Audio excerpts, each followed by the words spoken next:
Peace be with you. God bless you. Let's go. I can't do her. Okay, we're live now, y'all. Okay. Oh. Shh, shh, shh, shh. My Oh, bad. wait a minute. No, it's me, y'all. But what am I supposed to do with him? Meet this okay.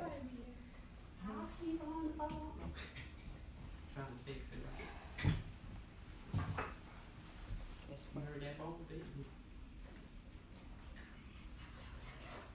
oh, Pastor, you ready yet?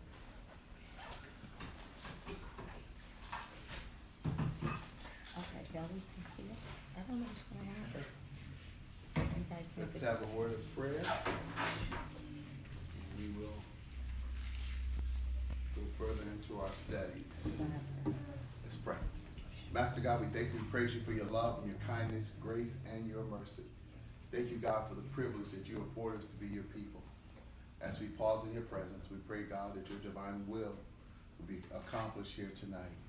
We acknowledge, dear God, that we need you. We need you to go before us and prepare the way. We need you to encourage our hearts, dear God, that we will not grow weary along the way. Have your will, have your way. Be glorified in our lives, we pray. In Jesus' name, amen. Amen. All right.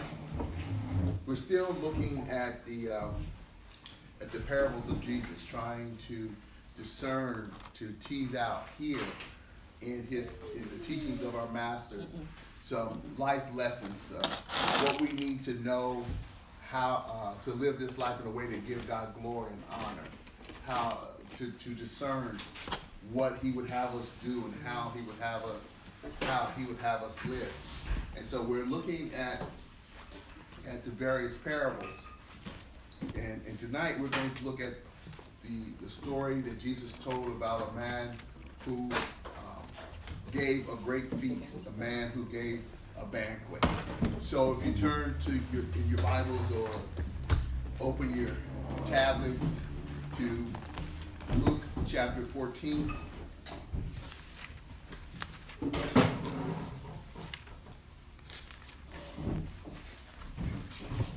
Luke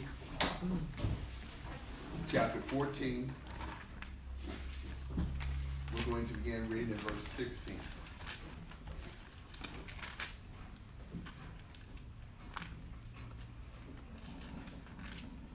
Luke chapter 14, beginning in verse 16. Then he told him, a man was given a large banquet and invited many. At the time of the banquet, he sent his slave to tell those who were invited, come, because everything is now ready. But without exception, they all began to make excuses. The first one said to him, I have bought a field, and I must go out and see it. I ask you to excuse me. Another said, I have bought 5 yoke of oxen, and I am going to try them out. I ask you to excuse me. And another said, I had just got married, and therefore I am unable to come. So the slave went back and reported these things to his master. Then in anger, the master of the house told his slave, go out quickly into the streets and alleys of the city, and bring in here the poor, the maimed, the blind, and the lame. Master, the slave said, what you ordered has been done, and there is still room. Then the master told the slave, go out into the highways and the lanes and make them come in, so that my house may be filled. For I tell you, not one of those men who were invited will enjoy my banquet. Okay.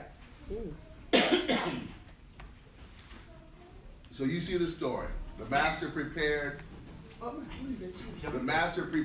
banquet, a feast, and he invited folk to come into his house to sit at his table and enjoy the festivities, the celebration.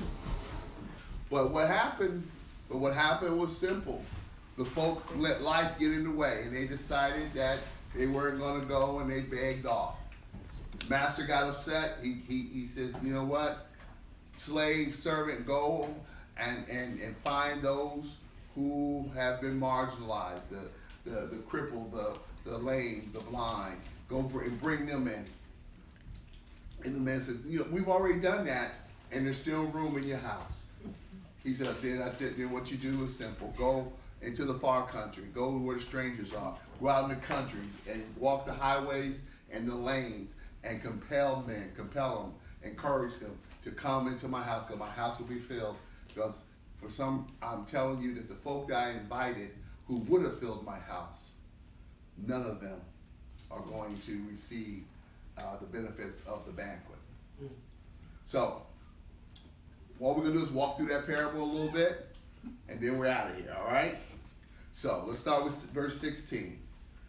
Then he told him, this is Jesus telling them, a man was given a large banquet and invited many. At the time of the banquet, he sent his slave to tell those who were invited, come, because everything is now ready. So the man, obviously, that's presenting or giving the banquet is representative of God. And the banquet is representative of salvation. But not just salvation in terms of saved, missing hell, going to heaven. Not just salvation in terms of I'm born again. But the word salvation simply means to be made safe. It means to be delivered from, to be protected. So, yes, you are, this is a banquet talking about those of us who have given our hearts to Christ, and we're going to be saved. We're going to spend time at the Master's table. But it's also talking about the body of Christ, the believers, those who have invitation to wholeness, those who have an invitation to fullness, and we, for some reason, forfeit that. So salvation in terms of deliverance from daily problems and situations, being protected under the daily pains and struggles of life, making good choices and decisions about what's going on around us, being delivered by God in the day-to-day, the mundane, moving from point to point, A to B, watching God take us and lift us and control us. That is also what's being discussed here. Is God is a God of salvation. He can bring you to his table, and the Bible says, in the presence of your enemies. Yes. He can bring you to his table and give you comfort and peace while stuff is still going crazy all around you. So just keep that in mind. It's not just talking about, getting your ticket punched for heaven. It means also that we have this comfortable place of protective custody. God got us in protective custody. He's watching over us and taking care of each of us. So it's eternal, but it's also earthly deliverance. It's eternal, but it's also earthly security. You don't have to just live for heaven, for the by and by, but we can live with the comfort of knowing that we're under God's protective care right now, right where we are, in the skin that we're in, walking the road that we travel, that God has us. Okay, but now the man that was given the banquet for all that was invited, the text suggests that he was giving the banquet and they were invited. So in other words, the banquet was an act of the master's grace. They didn't have to pay for it. They didn't have to go out and work for it. All they had to do is hear that there was an invitation. It says that he was giving them a banquet. The man was giving a large banquet and invited many. So they didn't have to come in and buy a ticket or pay for the food. All they had to do was enter in. And that's how God's grace is. See, we ask God for his grace, and God has paid the bill. God's already paid what it takes. All we have to do is enter in. But many times we don't want to enter into grace. We want grace to come and overshadow us. So I want to stay comfortably where I'm at without the notion that maybe it's me who need to hear and understand things differently. I want to stay there rather than going to the place where God's grace is. So all things that was necessary was already put in place. All they had to do was make it to the king's table. They ain't had to cook nothing. Didn't have to bring no covered dish. Didn't have to go it on their own. Didn't have to convince somebody that they deserved to be there. All they had to do was go to the master's table. That's it. It was all ready, because that was the message. The message is, you've been invited. Come now, because everything is ready. Come now, it's all in place. Come on, it's fixed for you. All you gotta do is go get it. The table is spread. Everything is prepared. You just go to the table and enjoy. That's what they had to do. That's all they had to do. That's all in front of them. So you see it there that at the banquet, the servant went out and told them that. But look at verse 18. Verse 18 says, but without exception, they all began to make excuses. The first one said to the servant, I have bought a field and I must go out and see it. I ask you to excuse me. Look at the dialogue. Look at the dynamic here of what's happening. The master sends the servant to say, you've been invited, the banquet is ready, come, everything's prepared for you. But when it's time to make an excuse, they don't make the excuse to the master. They offer the excuse to the servant. See, so many times we tell God no by rejecting God's agent. It's not, I'm okay with God. I understand God. I accept God. I God's will. I want God's will. But what we do is we reject the agent, the one that God sent to represent him. We reject that individual. We tell them, you excuse me.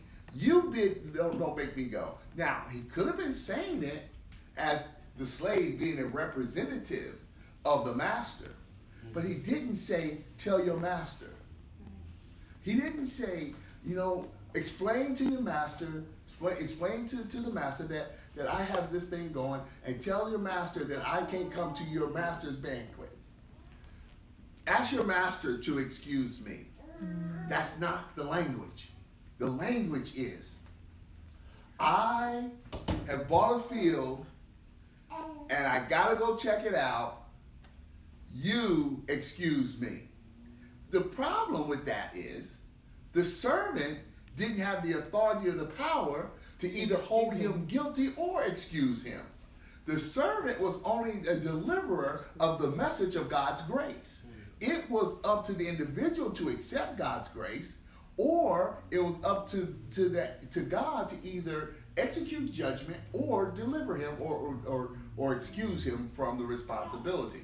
So what am I saying? That sometimes we get focused on the hand that's extended and we miss the authority that's telling that hand to be extended. We get focused and fixated on where the help is coming from or where the charge is coming from, and we miss the fact that it's really God orchestrating things in the background to bring us to the place that we need to be. We miss what God is doing because we get fixated on the agent. Yes. Yes. So we fight the agent or we accept the agent. We big up the agent or we minimize the agent.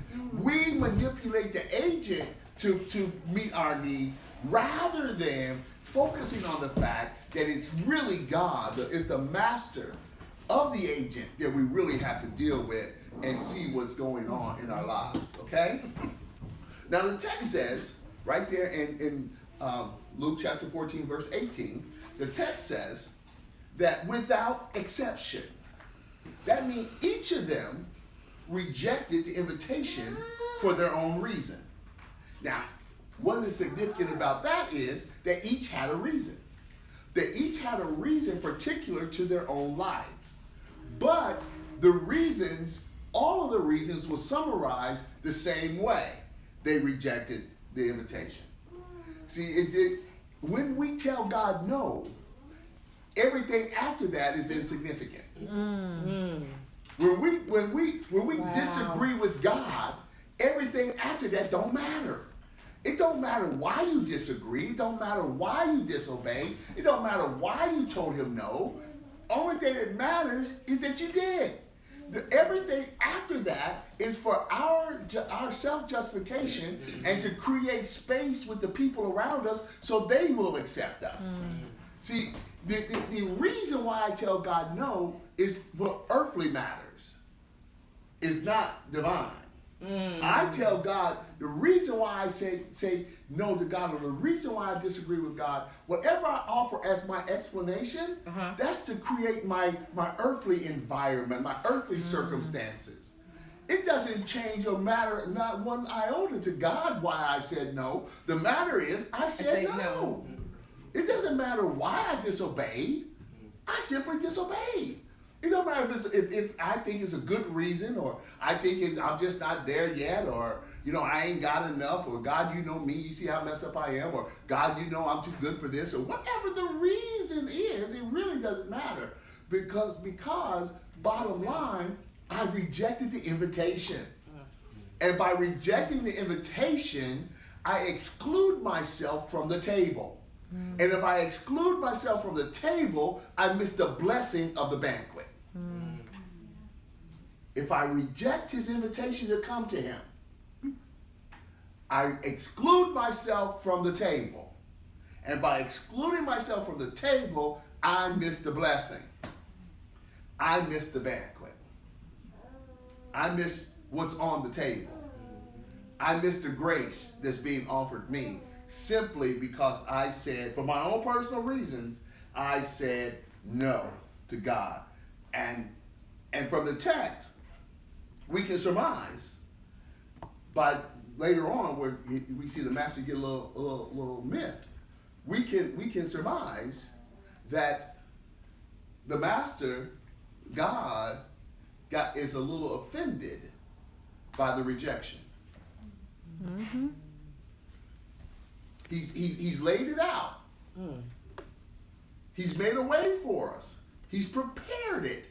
And now he invites us to walk into his grace and enjoy the benefit of the table, and our rejection of it is offensive. Why would you? It's offensive. Because now God's like, he put it there. All we got to do is go and take our seat at the table and work it out, because it's already been. And we say no because. And look at the because. Each of the becauses, each of the reasons why they asked to be excused was a focus on the one offering the excuse. It was a focus on themselves. It was driven by what seemed to be right for them and right to them. It didn't have an eye toward the master. It didn't have an ear toward the greater plan. It didn't take into account what was on the table and the benefit of the table. It only looked at what is right for me and what is right to me. And driven from that position of earthly self-perspective, they did what? They rejected the offer that was being made. The table is set before them, and they let it go. But now look, it's not as cut and dry all the time as one might think or suggest, because doesn't always appear to be a bad decision. Sometimes no to certain things seem appropriate. Especially if I'm not looking that it's the master who's inviting. Because if you look at the first reason, it says that the first one said to him, I've bought a field. I must go out and see it. One, who buys a field sight unseen? Where's the field going? Right. It ain't going nowhere. It ain't going nowhere. But if you bought a field,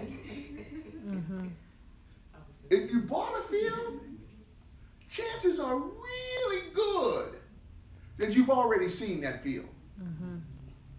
Not many folk Gonna buy a They field gonna see it. sight unseen. Mm-hmm. So to say I got to go see the field I just bought is to use a truth for a falsehood. It is to, That was nicely put, Pastor.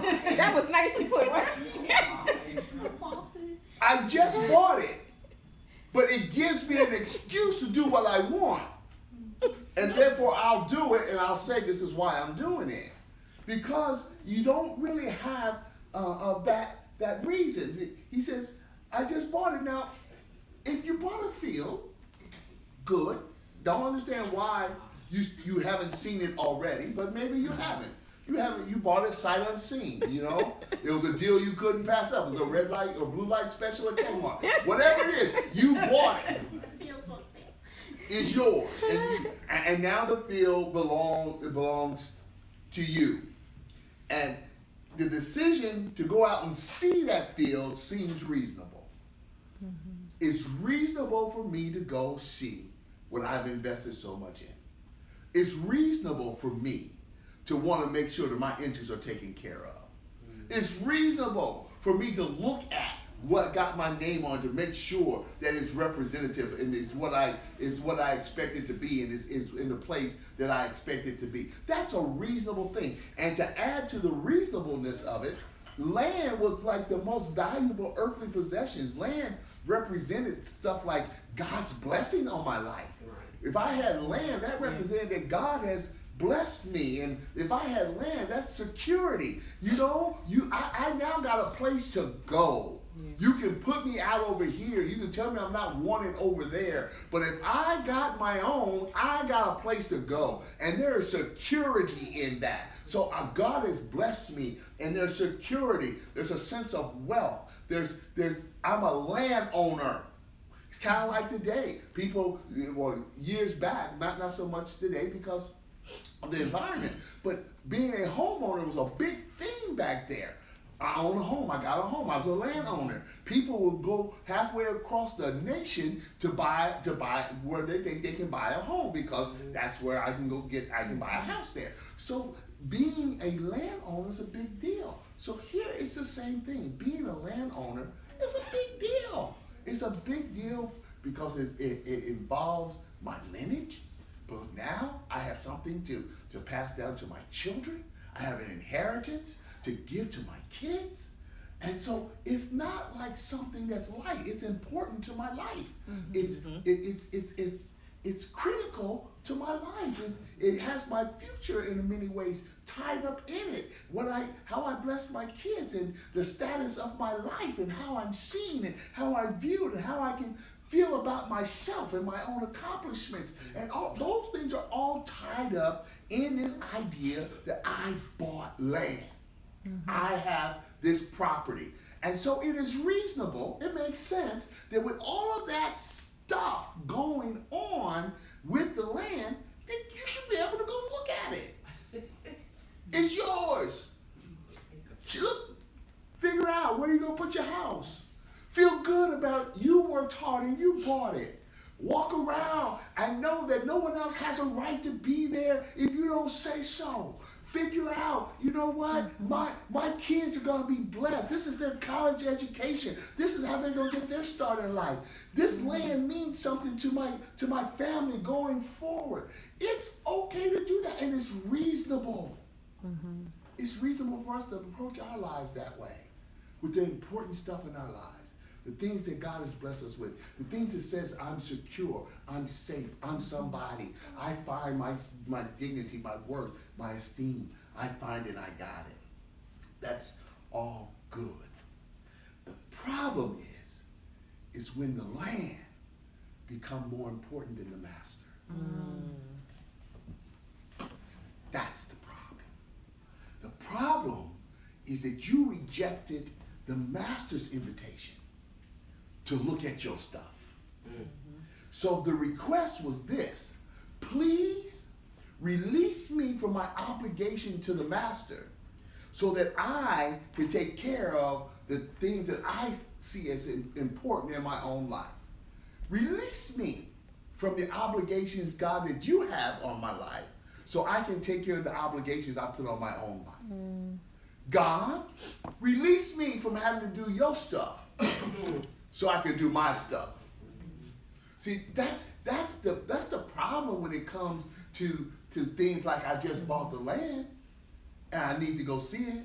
I just bought a car. I need to wash it. I just got a house. I need to clean it, make sure it passes inspection. I just got a job. I got to go and work all. See, the problem is when you just got that stuff that's so important and so necessary to your life, is it becomes your God. When it usurps God in your life, that's the problem. Because now the banquet is going on. And I don't need the banquet anymore. I don't need the grace of the banquet because I got the security of the land. I don't need what the table represent anymore because I got my own and I can do my own and I can make my own way. I don't need you to prepare my table because I can prepare my own table. I don't need you to go and make a way for me. I can make my own way. So it's a different dynamic when we say, please excuse me from doing what you want me to do or being where you want me to be so that I can be and do what seems right to me. Nothing wrong with being a landowner. Everything wrong with putting owning land before God. Okay? All right. Look at 19. Another one said, I've bought 5 yoke of oxen, and I'm going to try them out. I ask you to excuse me. Now that's a little bit better than buying the land sight unseen. It's a little bit. But I don't see anybody buying 5 yokes of oxen without knowing for sure they can pull a plow.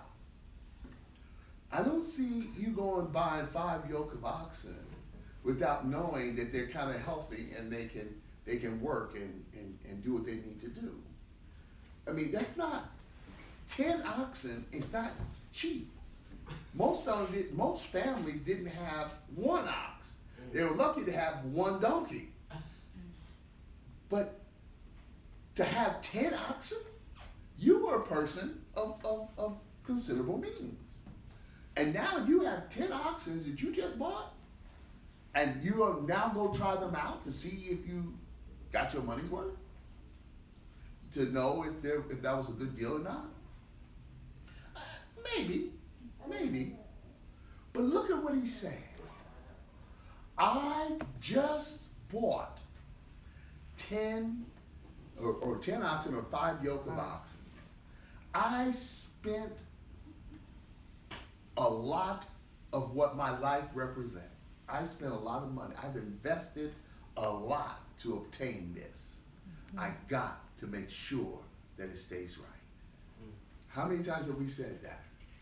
I've invested a lot in this relationship. I've invested a lot in these kids. I've invested a lot in this union. I invested a lot to this job. And I got to go and make sure that it's good and it works and it's strong, it's healthy. I got to go and do that because that represents an investment of my life. You see, most people think that when you go to work, your job pays you for the work you do. That's really not it. Now, you have to be productive. But what you're really being paid for is the amount of your life that you're spending there. You see, because that's why they pay you by the hour. It is you get paid for the amount of your life that you spend on that job. This job is worth this much of money. So because I'm spending this much time doing this job here, so I get paid this because they're paying you. You're not going. And they stop paying you if you live your life somewhere else. If you're supposed to be at work, but you're living your life at the shore, you ain't getting paid. You ain't getting paid. And they stop. Why? Because you're supposed to be spending your time here doing So this is how they pay you so that you will live your life a certain way, accomplishing a certain thing that's to their benefit. So they pay you for that. So in a real sense, what you spend your money on is representative of what you invest your life in. So if I spend my money on my car, after I just spent all of my time working to get this money, I've invested my life. They paid me for that 40 hours of my life. They paid me. Now I take that and give it all to my car. What have I just done? I have just invested 40 hours of my life into my car. Because that's what's important to me.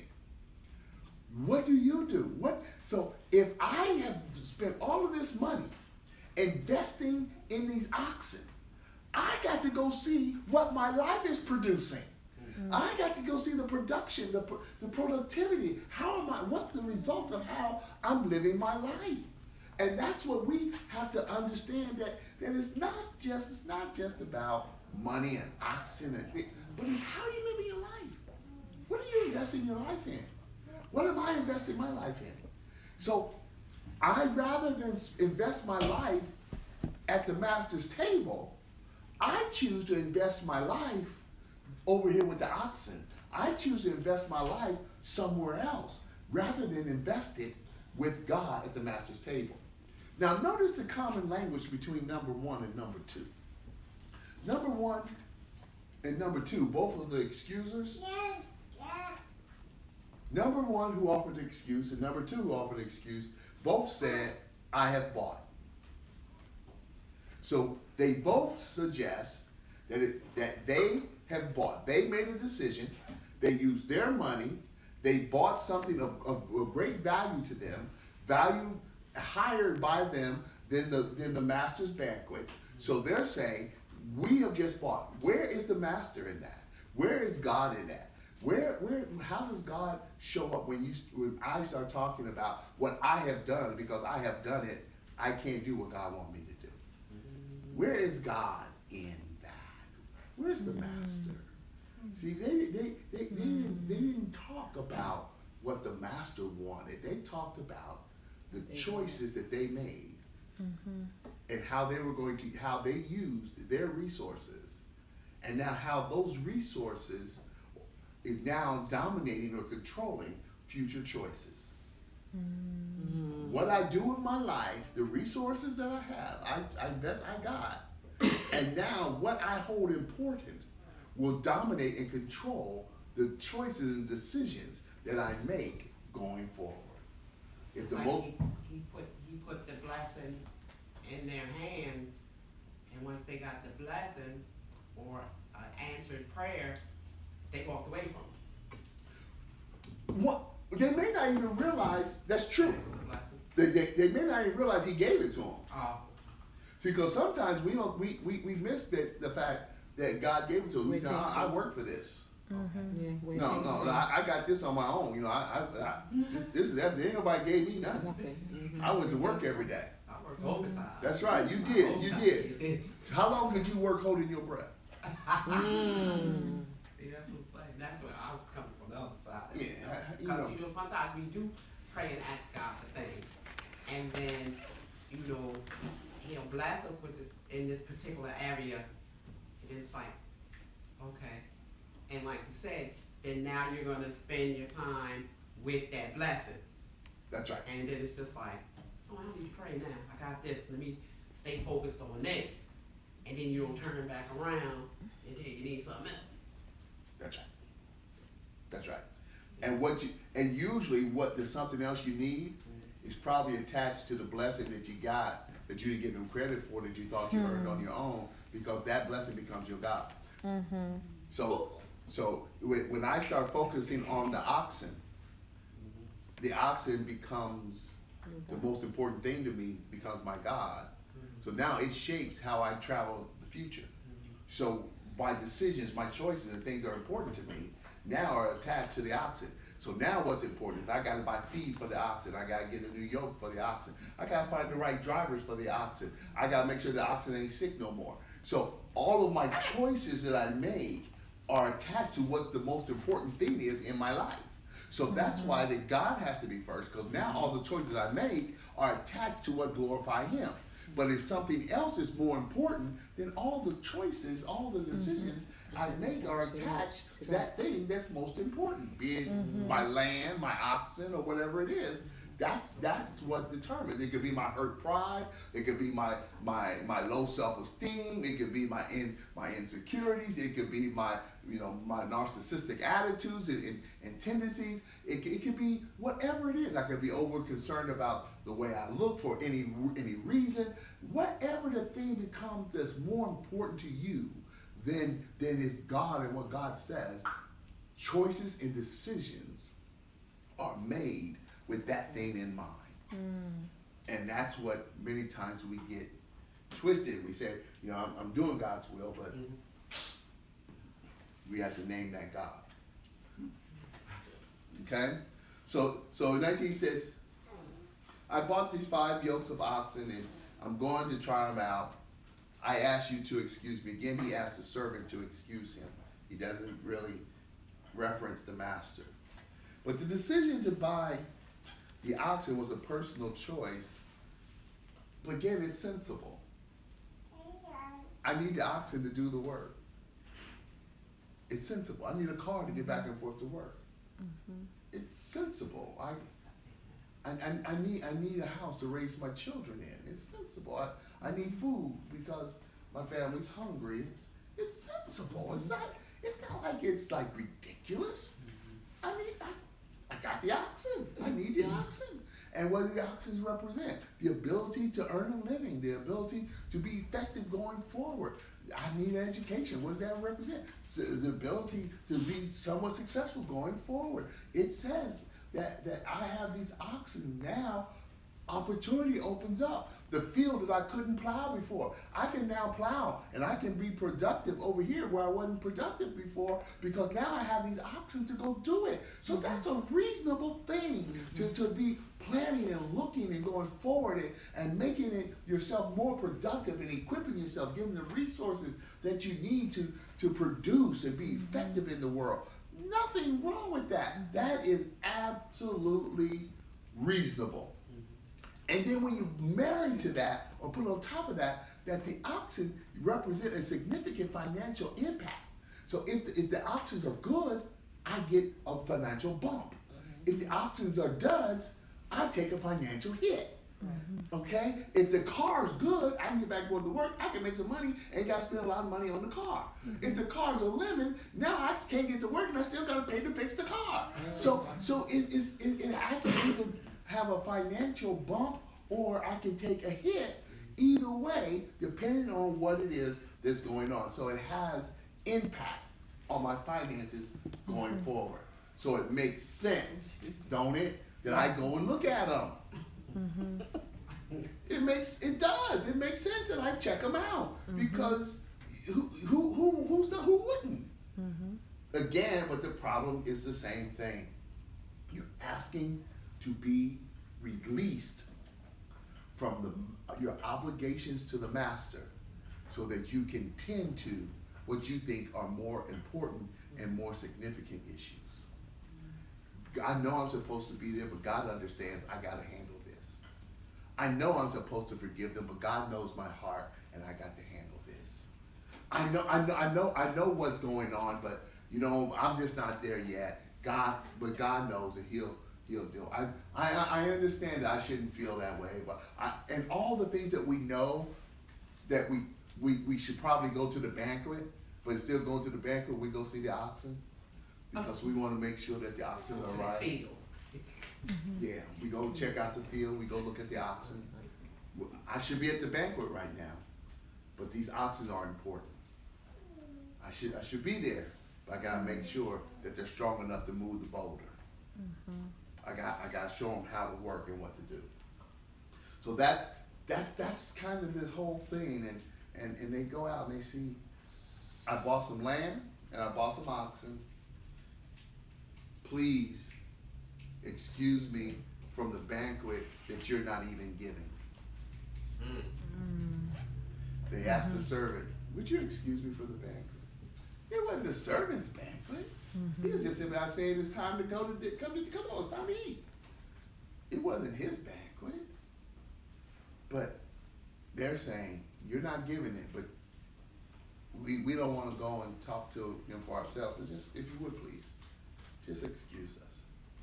After all, then we can tell him that you told us it's okay. Well, your service said that was That's right. So I thought I was That's right. I thought I was good. You know? Well, I told him, they didn't tell you. Okay. He's like, oh. Verse 20.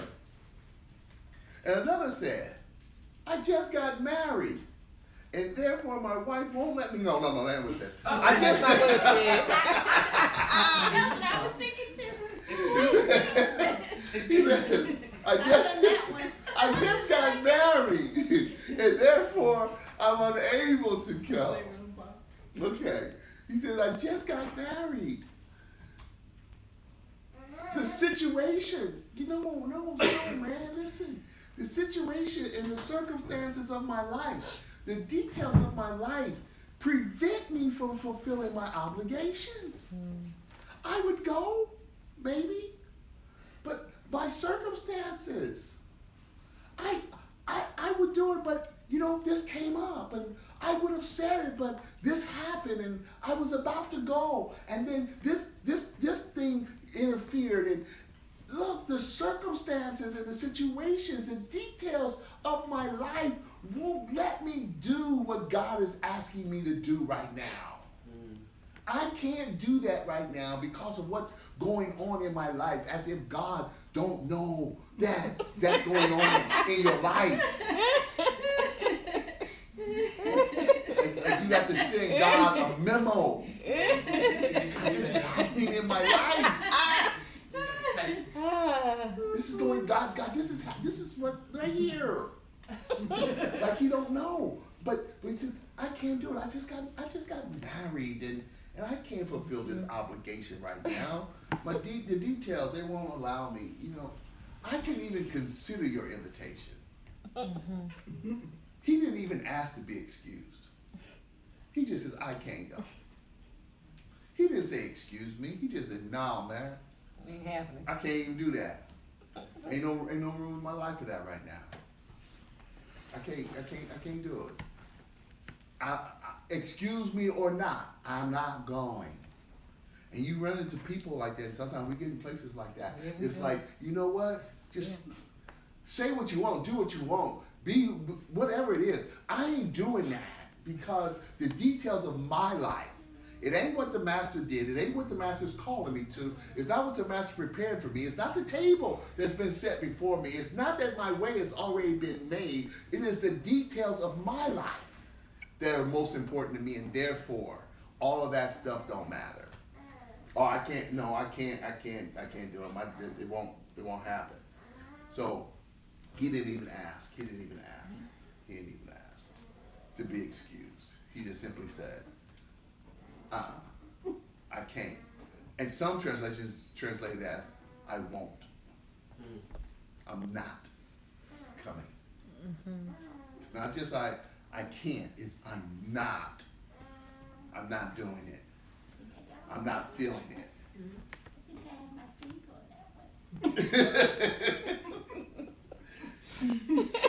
I'm not.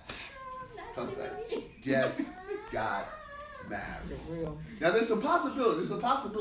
Let's try to rescue him if we can. Let's see if we can get him out of a little trouble, because he just seemed like he just kind of stank. I'm not doing it. I'm not going. It's not gonna happen.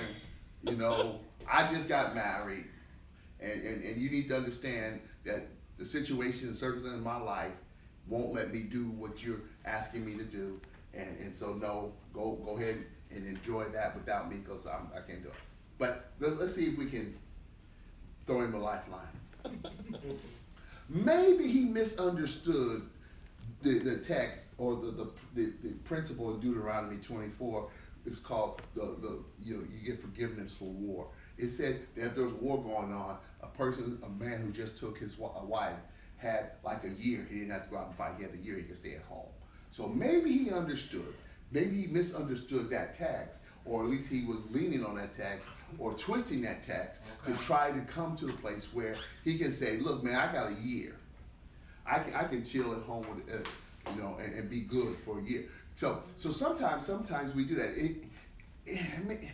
He was being called to a banquet, not war. Mm-hmm.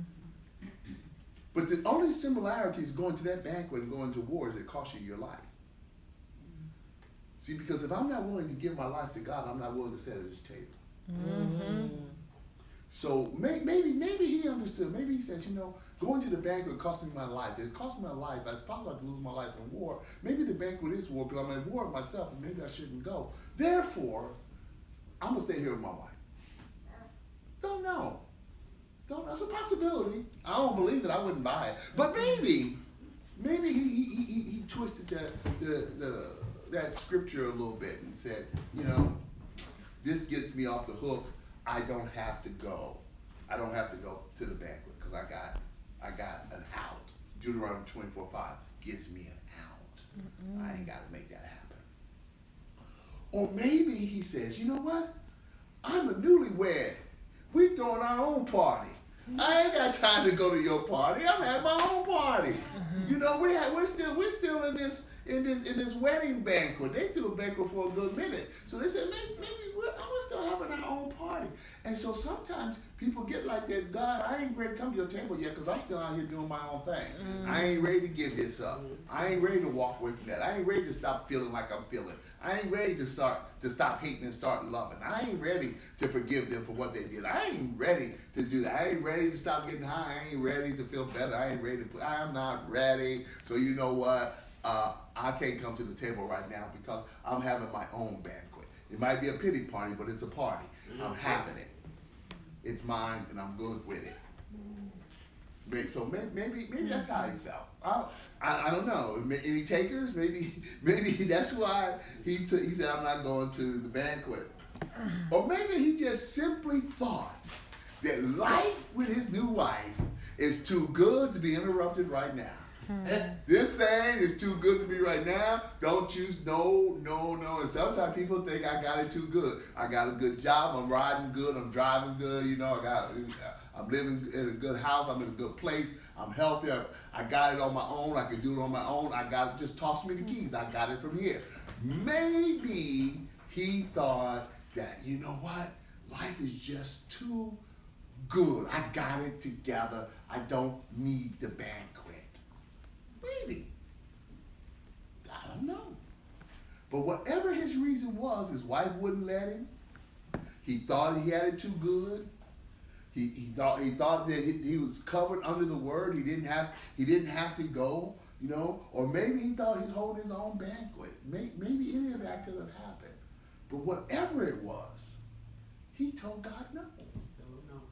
So it doesn't really matter why you thought or what you thought or how you thought. Mm-hmm. If you refuse to go, remember what we're giving up. We're giving up the grace of the table. Well, what's the grace of the table? It's salvation. Not just salvation missing hell, remember? Salvation of being delivered and protected on earth. So sometimes we carry a load further than we have to carry it because we refuse to sit at the table. Sometimes we run into a wall that we think is immovable because we refuse to sit at the table. Sometimes we trip and fall over stuff that other folk had pointed out to us. We didn't have to fall over it because we refuse to sit at the table. We refuse to let what God has done make a way for us, and we can sit there and be delivered. For whatever reason, I bought a field. I got some oxen. I just got married. Whatever reason, we tell God no. But it doesn't matter why we tell him no. The only thing that's really counts is the fact that we told him no. Look at verse 21. So the slave came back and reported these things to his master. Then in anger, the master of the house told his slave, go out quickly into the streets and alleys of the city and bring in here the poor, the maimed, the blind, and the lame. So the master gets angry. Not, you can read this like other folk get in because he's angry at the folk who rejected. But he's angry that they rejected.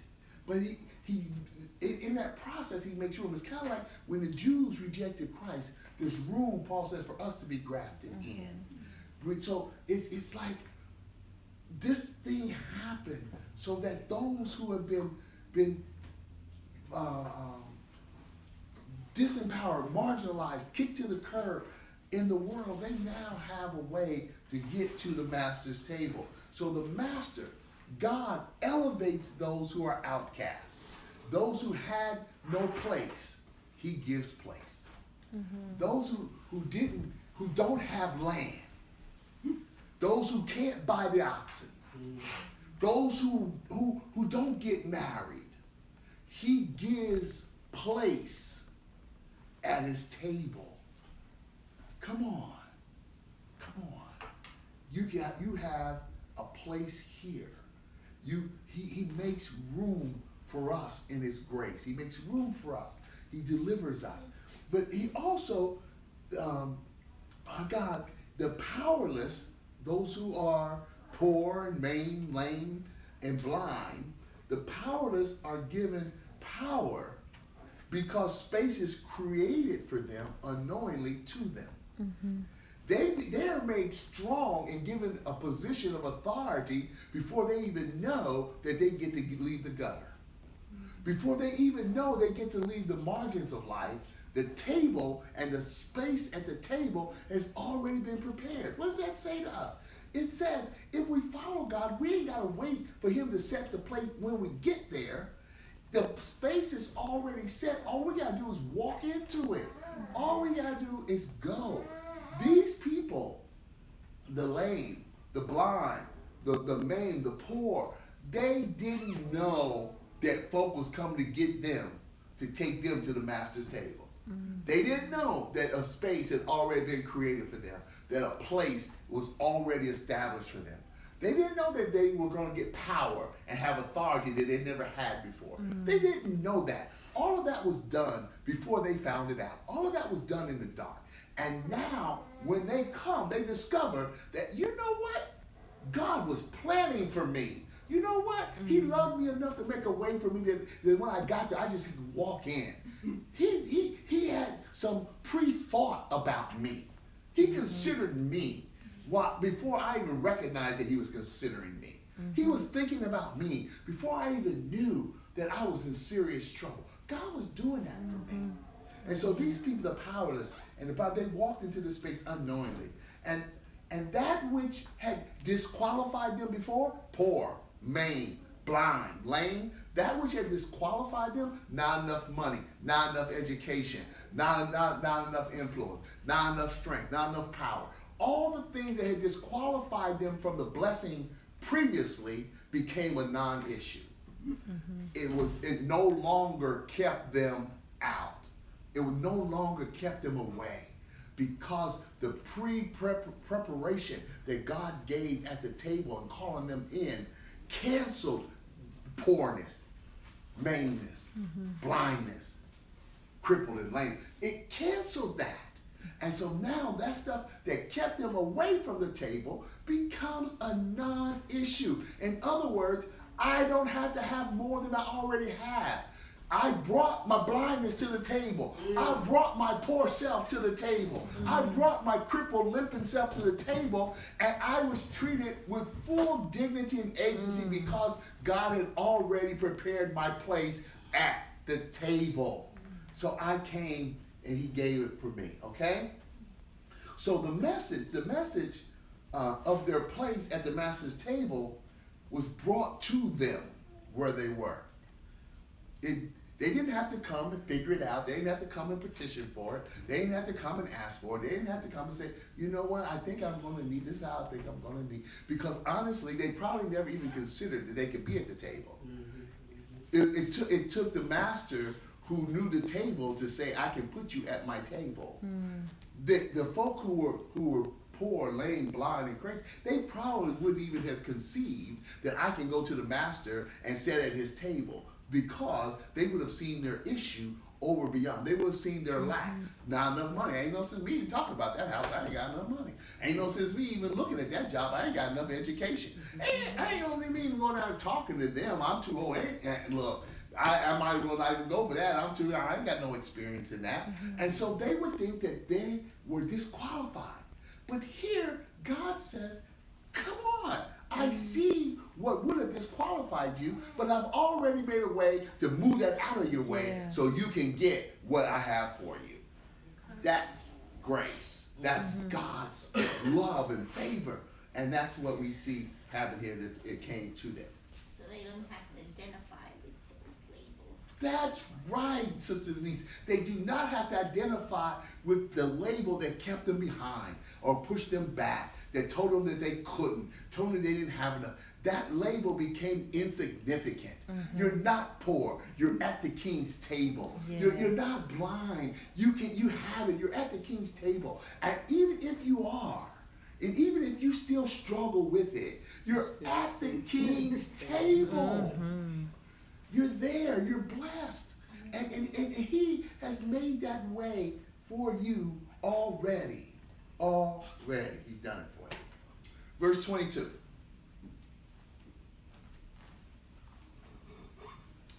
Master, the slave said, what you ordered has been done, and there is still room. All of the poor and the crippled and the blind and the lame folk, all those who had issues that kept them away for so long, we've already invited them in. They're already coming. And you know what? There's still room in your house, Master. Then the master told the slave, well, go into the highways and the byways. Go into the lane and make them come in. Compel them to come in so that my house may be filled. For I tell you, not one of those men who were invited will enjoy my banquet. Go to the strangers. Go to the folk who ain't heard nothing about me. Go to the folk who ain't thought about this. You go to them and you bring them to the banquet table. Bring them, usher them into my grace. So the mission here is not to feed. It's not to feed the poor, the lame, the blind. That's not the mission. The mission here is not to run from your pain and run into the arms of God's grace and healing. All of that stuff happens, and all of that's a benefit, and all of that's a blessing from God, and all of that is a lordy, howdy, thank you, Jesus. All of it is good, but the mission is to fill the master's house. The mission is that no one is left out there. See, we are so focused on us that we are satisfied with being at the table with our feet underneath it. We're satisfied with having our own seat. But the mission that the master keeps giving the servant, because nowhere in the text do we see that the servant received an invitation. We don't see that the servant was given a seat at the table. We don't see that the servant was invited to sit down and rest. The servant was always going out, doing the will of the master, telling other folk, come on, the banquet is ready. See, so the servant is not the master, and the servant is not the one who is called. The servant, the one who's closest to the master, is the one who carries the master word and call them in to say, it's ready for you, come on. So we have to graduate from being satisfied with being the ones at the table and desire to be the ones who are sent by God to go claim folk to bring to the table. We have to be the ones who say, Lord, we've done all we can do, but there's still room. Where do you want me to go next? We went and we got them, but there's still room. Where do you want me to go next? I preached over there. I told them of your goodness over there. I told them that the banquet is ready. Where do you want me to go? Because there's still room. You're still delayed your coming. There is still room for others to come. Where do you want me to go? What do you want me to do? That's where we need to go. See, the text talks about salvation of folk who are out there. It talks about people who reject God's grace and God's mercy because of their own personal stuff and hang-ups. They don't see God's gift of love and grace as that. They see it as an assault on their person. So it's I can't do it because or whatever. But what we miss sometimes in that text is there is a servant who is forever busy doing the master's will in that text. And that's where we ought to aspire to be that servant that continues to do the master's will, even while others are seated peacefully and seemingly undeservingly at the master's table. While they're there, we went and got them. We told them, we helped them, and there they sat. But we can't sit because we got to go and keep doing the master's will. We got to not only be all right with that, we got to desire that. All right? But the servant got a chance to have fellowship with the master. That's right. He always was in his presence. He spoke with him. That's right. The servant was the closest. He was the one in fellowship. He spoke. He knew the master's heart. He saw the master's emotion. No one else saw the master's anger. Right. No one else heard the master. He had that intimacy that the others didn't have. Right. And another thing is, it was like when they said he can't come, he wasn't like saying, well, he's just like, well, I've watched you the message. That's right. You made your decision. Now I'm gonna keep going on till for the rest of my journey. That's right. That's right. Yeah. That's right. That's right. And he didn't usurp his authority because they asked him to excuse him. He couldn't do it, but even if he did, they wouldn't be excused because it wasn't his banquet, and he knew it. I never watched that. No. Huh? Said, no, I'm not doing it. Oh, Yeah. that's right. Yeah. That's I was right. like, I was saying, I can change my mind, but I didn't say you could change your mind. He's like, there's other folks. Last week, right? There's That's room right. where you might be lost in this house. That's right. Don't agree with God quickly. Agree with God quickly. It's the best thing. Just agree with God quickly. Because I was like, go on a little walk, and I was talking with the young woman that I work with, and I was saying how,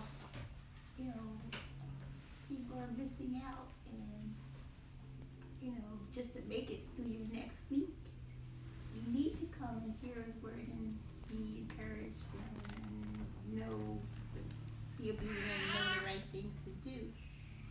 And it's just so open, how to open up. I said, well, I guess I need to be more, like you said, witnessing to have that happen. And it's just proof. I said, well, I have to think about that more, so, yeah.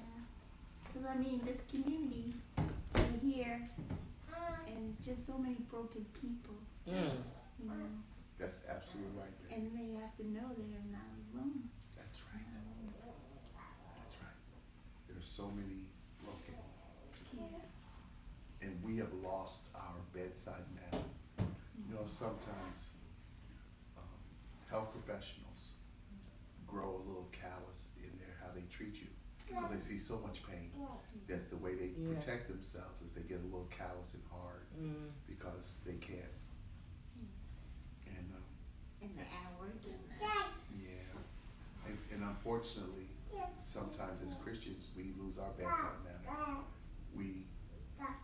There's so much stuff going on that the only way we can protect ourselves is we get a little callous and hard. Yes. We don't hear people and love people and give folk hear their heart enough.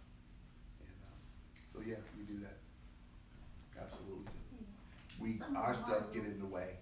some of them are a little spindly. It makes it harder. Well, yeah, sometimes to the side. But you know, sometimes you know, we're a little off to the side too. So. Yeah. And I'm like, oh, what? Yeah. Sometimes we do. Yeah. Most of us, anyway. There's a few like Jessica who never mess up, but most of us. Oh, I'm sorry. She's pretty good. All right. Questions, comments, anybody? Wow. All right, come on, let us pray.